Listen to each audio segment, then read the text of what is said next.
Welcome everyone. Today we will talk about LEGO politics. Yay, what an interesting topic. No, but for real, it gets deep. I don't have any life, so I had plenty of time to do all of the research. I hope you guys will enjoy this deep dive and that you don't fall asleep during the first 5 or so minutes.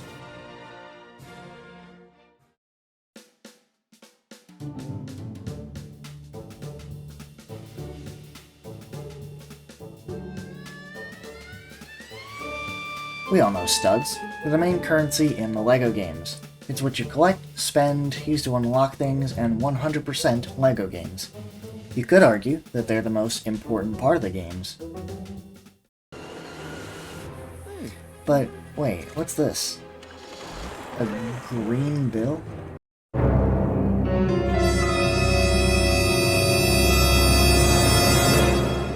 So you mean to tell me that LEGO games have other currencies? Well, not exactly. This is one of the rare instances in LEGO games where we see something that resembles another currency. But honestly, I'm not convinced. This is probably just a point system.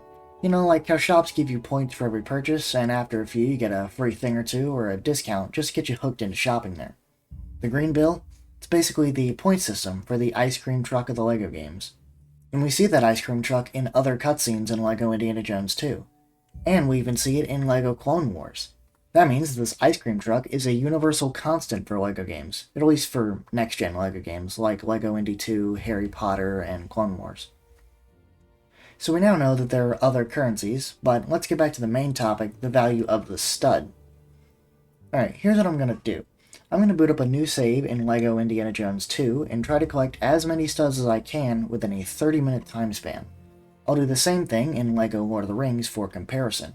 Let's see how much I can rack up and how the stud economy works in both games. I'll exclude cutscenes from that time so that I have the most precious time to farm all those studs.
As we can see, I racked up a nice 296,630 studs from LEGO Indiana Jones 2, but only 92,820 studs from LEGO Lord of the Rings. That means that there is indeed inflation in LEGO games. But first, we need to count studs into a real-world currency. I'll choose United States dollars for this, the currency of freedom.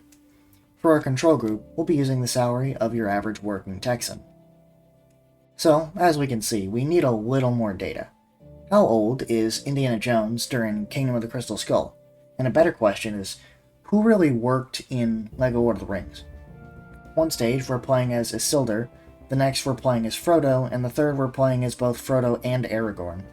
So let's just assume Frodo gets the paycheck, as he is essentially our main protagonist in The Lord of the Rings, despite Sam doing more, and being more important, and being less annoying. So, back to the previous topic. Indiana Jones was 58 years old during Kingdom of the Crystal Skull, which is pretty good for a guy whose retirement plans involve capturing a random alien skull and surviving an atomic bomb inside of a refrigerator. You'll be hard-pressed to find anyone else with the skills for that. And Frodo... classic Lord of the Rings always make my day harder. In the books, he's 50 years old, but in the movies, he's only 33 years old. Since the LEGO game is based on the movies, we'll just say he's 33. First, I'll do calculations for LEGO Indy 2. The average salary of someone aged 45 to 64 years old is $88,321 a year. Now, let's do the math. So, we divide $88,321 by 365. If we round up a little bit, that's $242 a day.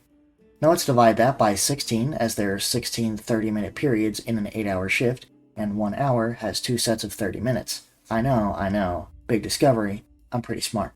So $242 divided by 16 is $15.12. So now we know that 296,630 studs in LEGO Indiana Jones 2 is worth about $15.12. If we divide 296,630 by 15.12, we get approximately 19,618. So $1 is worth 19,618 studs, and 1 stud is worth 0.0051 cents. For comparison, the Venezuelan bolivar is worth $0.0000017.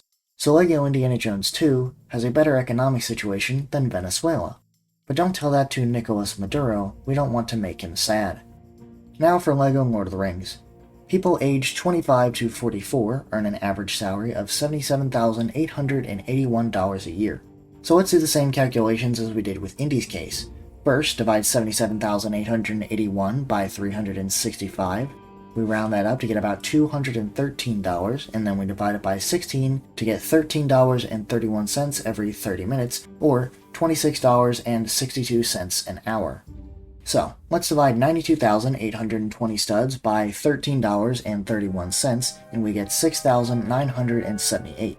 That means that 1 USD is worth 6,978 studs in LEGO Lord of the Rings.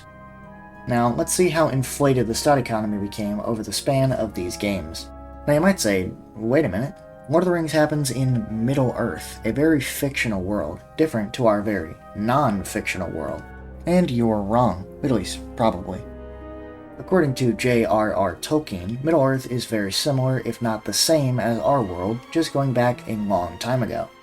From what Tolkien says, it happens close to 6,000 years before us, around 4000 BC. To further support this, Gandalf is shown to read books about the One Ring, and, oddly enough, writing was only discovered around 3400 to 3100 BC. But this is the same book where there's an evil godlike spirit trying to destroy Earth and a small annoying hobbit that almost kills Sam, the more important hobbit. So what are we really doing here? But going back to the math. Now that we know what time frame we're working in, we can find out what the inflation rate was between 4000 BC and 1957.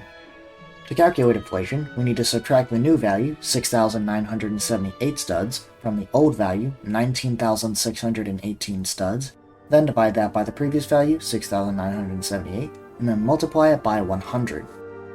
Now it may be hard for you to understand these big boy numbers, and I totally get that because I don't understand them either, and wouldn't you know it, I really hate math. From all these nerd numbers, we get 181.2% inflation. Not bad for nearly 6,000 full years of conflict. And those numbers start to look even better when you realize that sometime in those 6,000 years, everyone resorted to caveman grunts until at least the 1900s.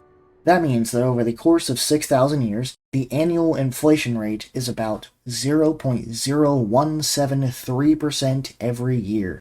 That means studs are a very, very stable currency. Not a strong one, mind you, but a stable one. Still better than Venezuela.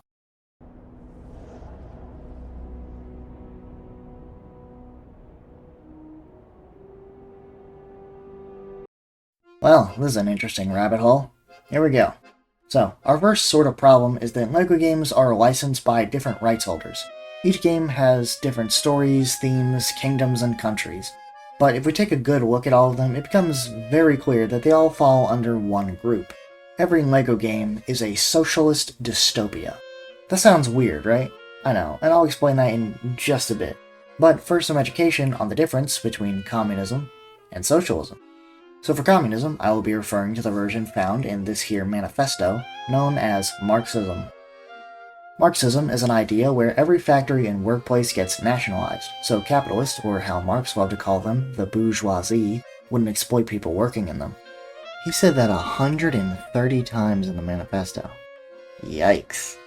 The best example of socialism in the LEGO games would be utopian socialism. This is a type of communism where manual labor is a thing of the past, where food and water is free and accessible to everyone. It's an ideology where people don't need to work, so you could be a peasant or a royal guard, and the only difference is that the royal guard would have more luxuries than the peasant.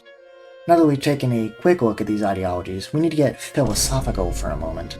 Are you, the player, a leader of the LEGO Games universe, or just another person inside of it? There's evidence for both sides. On one hand, the player could be a totalitarian dictator because they have the ability to control anyone they want. You could control Legolas to start building a spy network in Rivendell, then control Batman to spread propaganda, then Anakin Skywalker to see who's against you and have them arrested, etc., etc.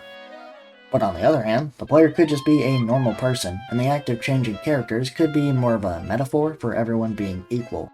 So it wouldn't matter who you play as, in a community sense, everyone still has the same rights as a random NPC. For now, let's assume the player is like everyone else in the LEGO Games universe. So why are LEGO games a socialist dystopia? There are 3 arguments for it. Number 1, story progression. LEGO games are created to have fun playing them, simple as that. And if you buy it and just didn't play through the campaign, you're really missing out. But you don't need to play it. There isn't any disadvantage for not participating in the story. In a capitalist society or authoritarian regime, that could lead to an arrest or poverty. But in LEGO games, you can't be poor.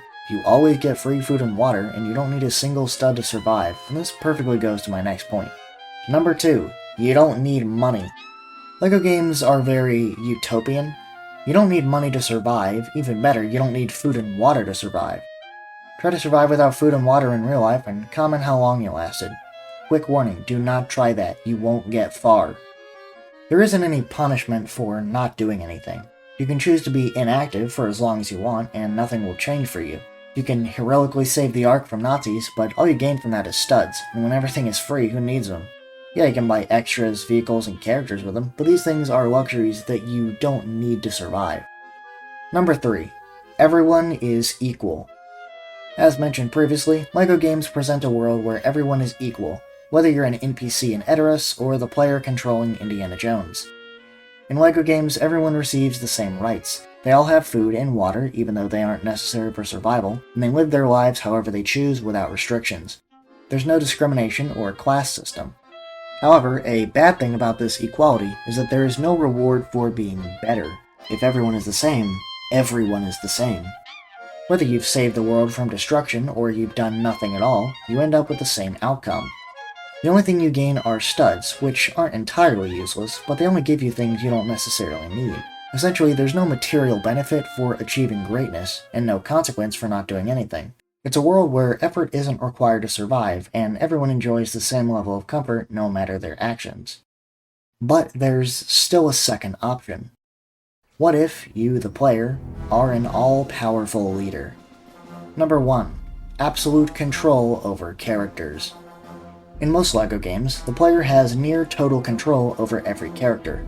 Whether it's choosing between a vast array of heroes, villains, and the more random characters, the ability to switch characters whenever the player feels so gives them significant power. You can use them to your own advantage, no matter if you want to help people or create a cult of personality by changing into a popular character and spreading misinformation. You could have Bilbo Baggins say that PETA is a good organization, and the LEGO characters would believe it. Although that's probably the ring talking. Most newer LEGO games are open world, and being a video game, the world is meant to serve your desire, which makes almost every character yours to do whatever you want with. You could do it all, and don't ask me what would happen with that kind of power. Number 2. The player is above the law. We can see this in LEGO City Undercover and later games. Players can commit any crime they want, and the police, superheroes, or other varieties of law enforcement won't do a thing about it. Yet if a normal NPC steals a Lambo to go on a road trip with his starving children, into the slammer!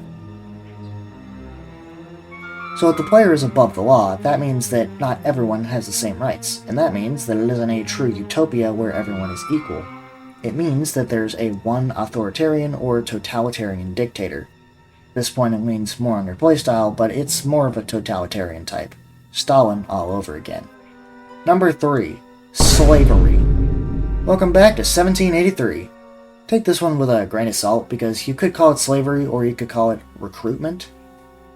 If the LEGO characters are slaves, then they are not equal to the rest of the society, meaning that it isn't a socialist utopia, at least not for everyone.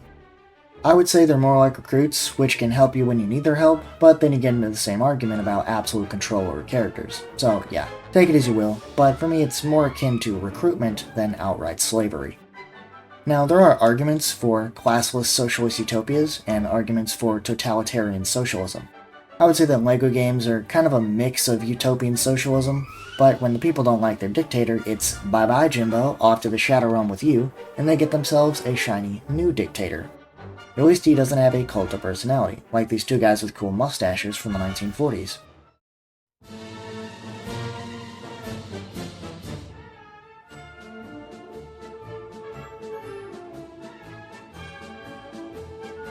Through all the questions we've bothered to ask this video, this one is the most important.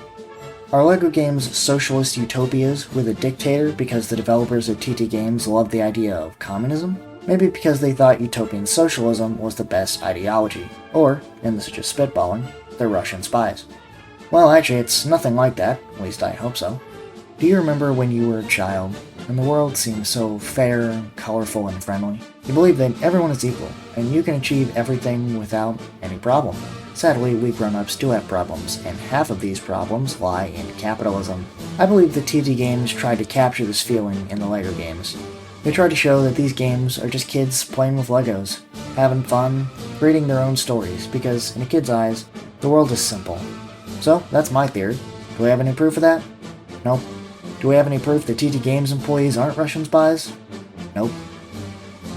Thank you for watching, and I hope you enjoyed the video. If you'd like to leave a friendly comment, I would greatly appreciate it. You could also feel free to point out any mistakes we may have made, but don't tell me I'm wrong about the Venezuelan Bolivar. I double-checked.